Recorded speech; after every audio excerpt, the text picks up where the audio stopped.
Alors, shalom, shalom, bien-aimés dans le Seigneur. Que Dieu vous bénisse. Soyez bénis où que vous êtes, où que vous soyez et d'où vous me suivez. Que Jésus-Christ se souvienne de vous, que notre Seigneur puisse penser à chacun de vous. Je prie que la grâce de Dieu soit pour vous un vecteur de restauration, de protection divine et de grâce. Que Dieu continue à bénir vos familles et à protéger vos familles. Bienvenue dans cette tranche de bénédiction matinale avec Francis Ngawala, esclave volontaire de Jésus-Christ et votre serviteur. Très heureux de pouvoir vous servir en ce moment et d'élever surtout le nom de Jésus-Christ. Alors ce matin, j'aimerais parler avec vous pour la 11e fois consécutive sur le chapitre 22 d'Exode au verset 18. La Bible dit « Tu ne laisseras pas vivre la sorcière ». Alors ce matin, j'ai été très encouragé de pouvoir répondre à une question qui m'a été posée. Quels sont d'une part les signes clairs qui montrent qu'une personne est sorcière ou occultiste, et d'autre part les signes qui évoquent aussi la présence ou l'influence de la sorcellerie dans la vie d'une personne ensorcelée ou envoûtée. Cette question a deux volets. Le premier volet, les signes clairs qui montrent qu'une personne est sorcière et occultiste. Bien-aimés, les signes peuvent être nombreux.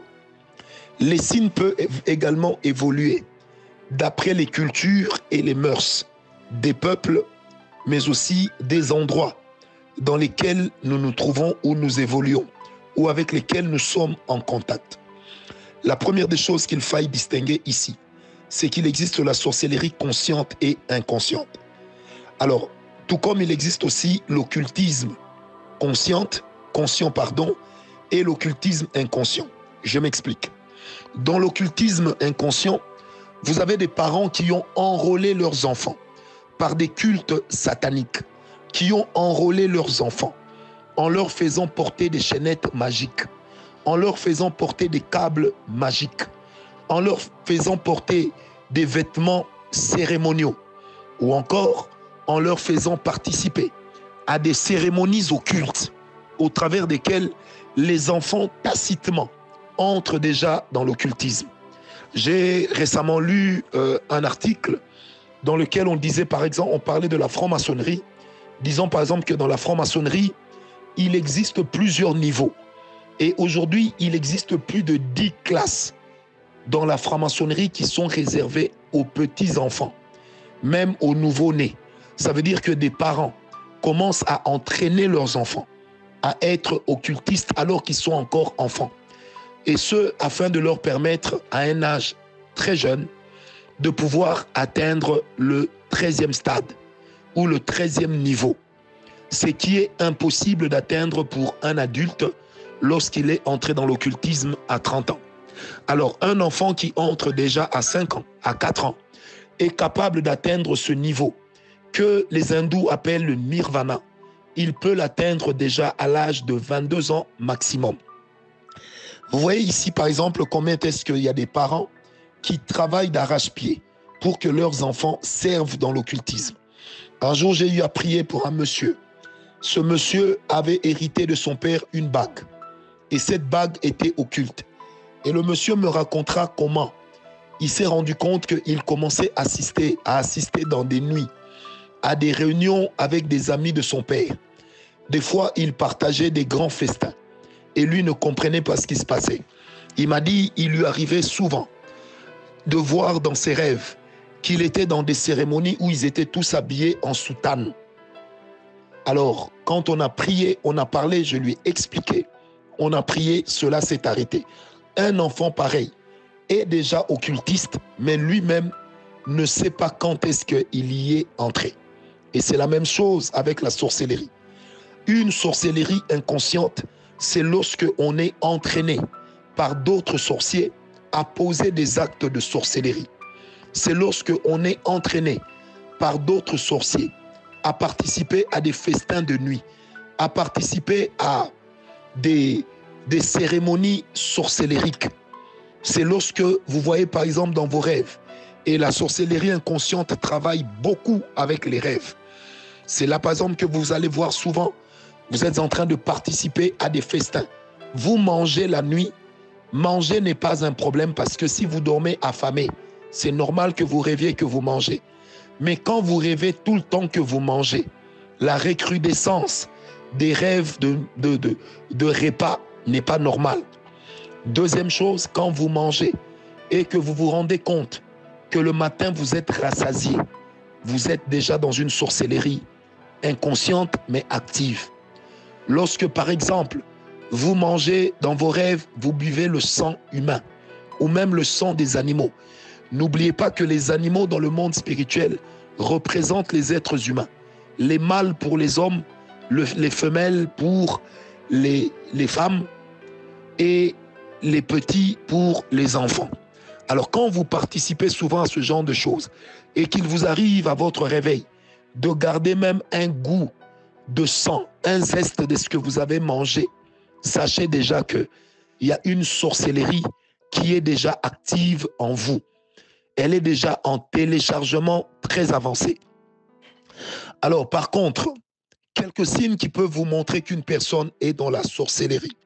Premier signe, c'est lorsque la personne y a été volontairement, participe également à des sacrifices, à des cultes sataniques où ils élèvent le diable ou encore ses alliés, tels que Maitreya, Krishna, Shiva, tels que le Dieu des ancêtres. Non, bien-aimé, notre Dieu est plus grand que le Dieu des ancêtres. Oui, les ancêtres aussi avaient des dieux. Mais Yahweh l'Éternel, le Dieu Tout-Puissant, n'est pas que le Dieu d'Israël. Il est le Dieu créateur. Alors quand des gens se tournent vers des dieux, des noirs, les dieux des blancs et consorts, bien-aimés, c'est déjà une forme d'initiation à l'occultisme ou à la sorcellerie par le biais de certains enseignements qui sont en train de vous caresser dans le sens de votre race. Bien-aimé, Dieu n'a pas de race. Une autre chose qui montre que la personne est dans la sorcellerie, c'est lorsque elle a tendance à défier les serviteurs de Dieu, l'Église de Dieu, volontairement et d'une manière consciente. Cette personne est dans la sorcellerie. Une personne qui a un comportement de sorte à toujours entraîner les autres dans le mal, de sorte à initier les autres dans la drogue très avancée, à initier les autres dans la magie, dans des actes de sorcellerie, est une personne qui est déjà dans la sorcellerie. Une personne qui vous fait des cadeaux et la nuit, qui vient vous le redemander, comme si c'était une dette, c'est une sorcière.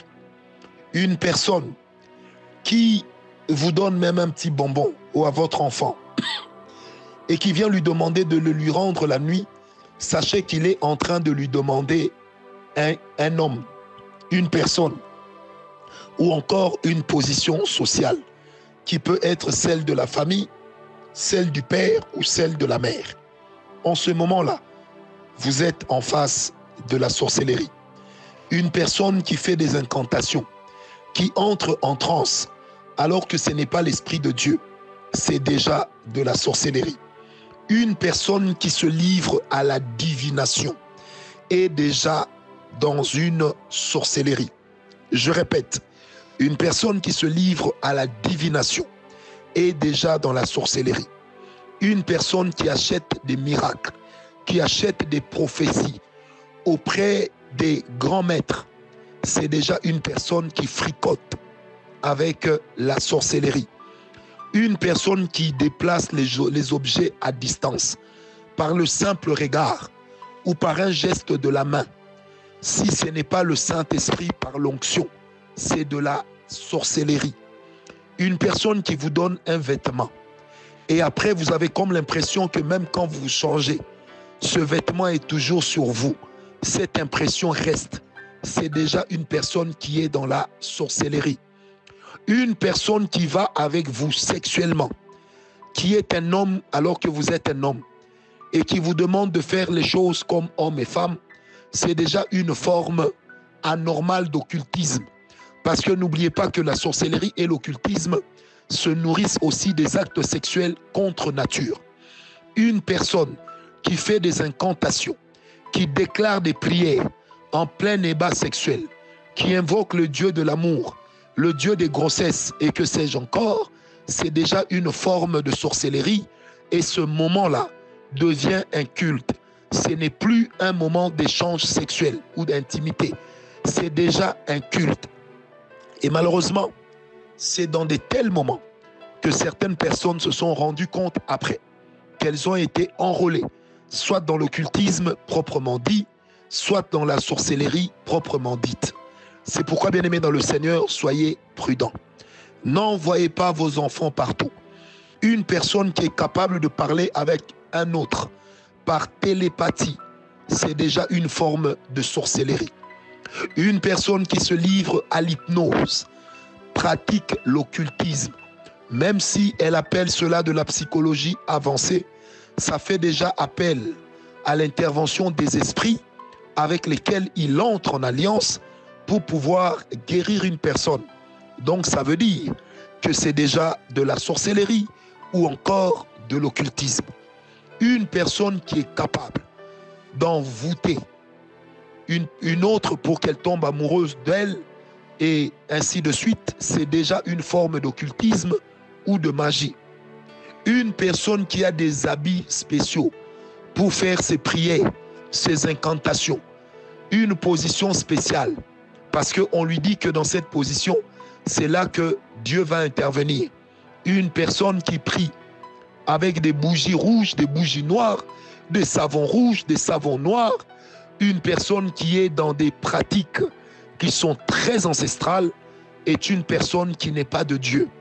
Peut-être qu'elle est déjà dans des pratiques de sorcellerie ou dans l'occultisme sans se rendre compte. Parce qu'il faille ici insister qu'il existe certaines personnes qui se sont retrouvées par courtoisie avec d'autres, par sympathie à ce qui leur a été appris ou enseigné.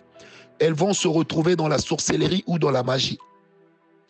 Une personne qui est capable de vous servir la nuit et de s'en souvenir le matin, que vous avez mangé ensemble, que vous avez été dans des endroits ensemble, bien aimé, c'est déjà la sorcellerie, c'est déjà la magie. Une personne qui multiplie de l'argent par des incantations, bien aimé, quand ce n'est pas Dieu, c'est de la magie. Et même quand c'est Dieu, ça doit avoir une raison. Parce que la Bible dit que Dieu fait chaque chose bonne en son temps. Dieu ne va pas voler l'argent dans un compte bancaire pour te donner. Dieu peut faire, certes, des miracles, tels qu'il avait fait avec le Seigneur Jésus-Christ, en donnant des pièces d'or. Mais ça ne doit pas devenir une habitude, parce que le diable se cache dans les habitudes. Le diable loge dans les faiblesses que nous caressons. Bien-aimé, une personne qui est capable de faire disparaître un objet d'un endroit pour le faire apparaître dans un autre endroit est déjà une personne qui est dans la sorcellerie, dans la magie ou dans l'occultisme. Une personne qui utilise des bics magiques, des crayons magiques, des miroirs magiques. Une personne qui, quand elle dort, entre en contact avec le monde des ancêtres, entre en contact avec les mondes des aïeuls, entre en contact avec des personnes qui sont à distance et déjà dans la magie, dans la sorcellerie. Une personne qui est capable de convoquer l'esprit d'un autre pour lui donner des instructions, pour lui parler, pour lui donner des indications, est une personne qui est déjà dans la sorcellerie, dans la magie ou encore dans l'occultisme. Une personne qui est capable de maudire en utilisant des formules magiques est déjà dans la magie, dans la sorcellerie ou dans l'occultisme. Bien-aimé dans le Seigneur, une personne qui est capable de donner à un objet une valeur qu'elle n'a pas naturellement. On vous donne un bonbon, la nuit ça devient la chair humaine. Vous buvez le sang humain dans vos rêves. Le matin, vous avez le goût de ce sang sur votre langue, sur votre palais. Vous mangez la nourriture, le matin vous vous réveillez, vous êtes rassasié. Ce n'est pas normal. Vous dormez et puis à votre réveil, vous êtes déshabillé. Et des fois même, vous remarquez qu'il y a de la sève d'homme ou de femme chez vous. Comprenez ce que je veux dire? Sachez déjà que si la personne n'est pas sorcière, n'est pas occultiste prononcée, alors son envoûtement est très, très, très grave. Amen, amen. Parce que le sorcier ne garde pas que les souvenirs. Le sorcier, l'occultiste, participe à la création des souvenirs, participe aux cérémonies. Une personne qui n'est qu'ensorcelée est une personne qui est entraînée. C'est une personne qui subit une manipulation de sa personnalité, une manipulation de ses pensées. Vous interdisez à votre enfant une chose. Il pleure, il se répand, mais il fait toujours la même chose. Il n'est pas sorcier, il est juste envoûté. Il a besoin de prière. Votre enfant vole comme il n'est pas permis. Il n'est pas sorcier, il est juste envoûté. Il a besoin de prière. Alors c'est la délivrance qui va définir le niveau de l'envoûtement. Parce que quand l'envoûtement est très poussé, la différence avec la sorcellerie cesse. Je répète, lorsque l'envoûtement est très poussé, la différence avec la sorcellerie cesse. Quand votre enfant commence à nourrir des pensées de tuer, des pensées de prostitution, des pensées d'homosexualité, des pensées de tuer ses propres parents, bien aimé, quelque part, il y a déjà un envoûtement. Quand votre enfant commence à nourrir des pensées de suicide, c'est déjà un signe que quelque part, il y a un occultisme qui est déjà à l'œuvre. Il y a un envoûtement qui est à l'œuvre. L'enfant est manipulé. Bien-aimé dans le Seigneur, rien ne montre que toi, tu dois donner fin à ta vie de toi-même. Rien ne dit que tu dois donner un terme à ta vie, puisque la Bible dit que la vie procède de Dieu. Donc la vie ne procède pas de nous, elle procède de Dieu. Bien-aimé dans le Seigneur, quand quelqu'un commence à nourrir des pensées de destruction ou d'autodestruction, c'est déjà un envoûtement. Donc il faut s'arrêter, examiner le cas de la personne et agir. Il y a aussi un certain niveau de mauvais cœur ou de haine qu'on peut éprouver à l'égard d'une autre personne, d'une tierce, qui n'est que de l'envoûtement. Mais quand ça va jusqu'au désir de tuer l'autre, de l'humilier sur la place publique, de l'écraser, bien aimé, appelez ça envoûtement. Oui, mais moi j'appellerais ça ensorcellement. Ça veut dire que la personne est ensorcelée. Et quand elle commence à éprouver une joie extraordinaire, immense, en posant de tels actes, c'est déjà la manifestation de la sorcellerie. Une personne qui couvre les autres facilement de mauvais témoignages est envoûtée. Mais une personne qui monte le mauvais témoignage pour enrôler la masse contre un saint, contre un serviteur de Dieu, est envoûtée, mais lorsqu'elle en fait une profession, un métier, c'est déjà de la sorcellerie. Dans ma vie, j'ai souvent eu affaire à des sorciers et à des sorcières qui peuvent te créer ta propre vie. Quand on t'en parle, tu te poses la question, c'est moi ou c'est un autre? Oui, bien-aimé, l'envoûtement, quand c'est très poussé, il n'y aura pas de différence avec la sorcellerie. Est-ce que quelqu'un m'a compris? Alors c'est là que des personnes qui ne sont pas enseignées et aux dons pas très aiguisés peuvent confondre les deux et détruire même les familles. C'est pourquoi, bien-aimé, c'est un terrain sur lequel il ne faut pas trop s'aventurer. Il faut chercher des personnes à qui Dieu parle. Pas seulement, mais des personnes qui ont ce qu'on appelle le discernement des esprits, qui peuvent vous aider. Moi, j'ai connu un frère qui me disait toujours, ah, les actes que telle personne pose, c'est seulement de l'envoûtement, de l'envoûtement. Aujourd'hui, ce frère souffre beaucoup. Le ministère a tari. Pourquoi? Parce que quand la sorcellerie commence à trouver un partenaire dans votre maison, dans votre foyer, mes bien-aimés dans le Seigneur, l'espoir s'effrite. Alors je prie ce matin, avec le Saint-Esprit, que le Saint-Esprit éclaire notre lanterne, que Dieu nous aide. Mais dans mon enseignement sur les femmes et maris de nuit, j'y reviendrai un jour avec vous ici, je parle aussi d'un niveau de femmes et maris de nuit à partir du 10e ou 9e niveau où ça devient carrément la manifestation de la sorcellerie inconsciente et même consciente chez certains. Quand une personne est capable de vous violer la nuit volontairement alors qu'elle ne se trouve pas au même endroit que vous, c'est la sorcellerie. Quand une personne est capable de vous violer, que vous soyez homme, que vous soyez femme, jusqu'à vous laisser des traces sur le corps, comprenez ce que je veux dire? C'est de la sorcellerie. Quand une personne est capable de concevoir, bien aimé, dans le monde de la nuit, quand je dis concevoir, ça veut dire, vous allez voir des personnes qui ont des ventres qui grossissent à la fin, on vous dira, il n'y a jamais eu de grossesse, il n'y a pas de myome. J'ai déjà eu affaire à ce genre de choses. C'est une manifestation active de la sorcellerie. Alors bien aimé, la sorcellerie n'est donc pas quelque chose avec laquelle blaguer, n'est donc pas une chose à prendre à la légère. Parce que vous, moi, nous, les enfants de Dieu, nous aimons négliger les choses que le diable traite avec sérieux. Or, la Bible dit, votre adversaire, le diable, rôde comme un lion rugissant, cherchant qui dévorer. Et l'apôtre Pierre va renchérir en disant que s'il lui était même permis, il séduirait même les saints. Alors c'est pourquoi, bien aimés dans le Seigneur, vous tous qui êtes avec nous dans l'œuvre de Dieu, dans la méditation de la parole de Dieu, demandez à Dieu, pas seulement de vous donner des prophéties pour impressionner, de vous donner l'onction pour impressionner, mais priez que Dieu vous accorde le discernement des esprits, le don de discernement des esprits.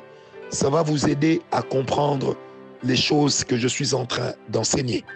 Aujourd'hui, cette méditation a été longue parce que je la voulais ainsi pour vous permettre de bien l'étudier. Soyez bénis, que Dieu éclaire votre lanterne à chacun et que Dieu vous soit favorable dans la compréhension du monde spirituel et que Dieu ouvre ici le discernement des esprits au sein. Soyez bénis le matin, à midi, l'après-midi, le soir, la nuit. Que Dieu soit avec vous tout temps. Marchez avec le Seigneur comme Enoch et que Dieu rende témoignage de vous. Soyez bénis. Au nom de Jésus-Christ, paix et grâce. Shalom.